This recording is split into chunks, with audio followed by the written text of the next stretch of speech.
I was working the emergency room the night Matthew Shepard was brought in. I don't think I remember seeing a patient in that condition for a long time. Those of us who had worked in a big city hospital have seen it, but some of us haven't worked in a big city hospital. And it's certainly not something you expect to see here. No, you expect it. You expect to see gross injuries from a car going downhill at 80 miles an hour. You expect to see these kind of injuries from something like that. This horrendous, terrible thing. But you don't expect it from somebody doing this to someone else. The ambulance report said it was a beating, so we knew. And your first thought is, well, certainly you'd like to think it's somebody from out of town, you know? That comes by and beats somebody. I mean, shit happens, you know? Shit happens, and it happens in Laramie.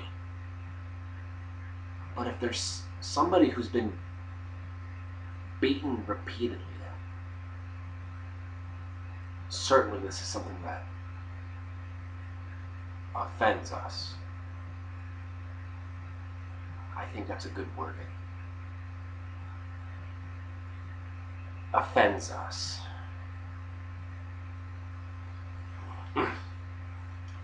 And the weird thing is, 20 minutes before Matthew Shepard was brought in, Aaron McKinney was brought in by his girlfriend. At this point, I don't know that there's a connection at all. So, I'm working on Aaron, and the ambulance comes in with Matthew. I tell Aaron to wait, and I go to treat Matthew. So there's Aaron in one room of my ER. And Matthew in another. 2 doors down.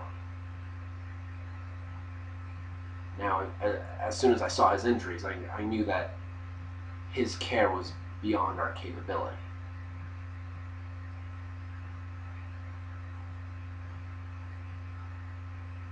I called the neurosurgeon at Poger Valley, and he was on the road in an hour and 15 minutes. I think. Now, 2 days later, I found the connection, and I was very struck. They were 2 kids. They were both my patients, and they were 2 kids. I treated both of them, both their bodies. I wondered if this is how God feels when he looks down at us, you know? How are all his kids? Our bodies? Our souls? I felt a great deal of compassion for the both of them.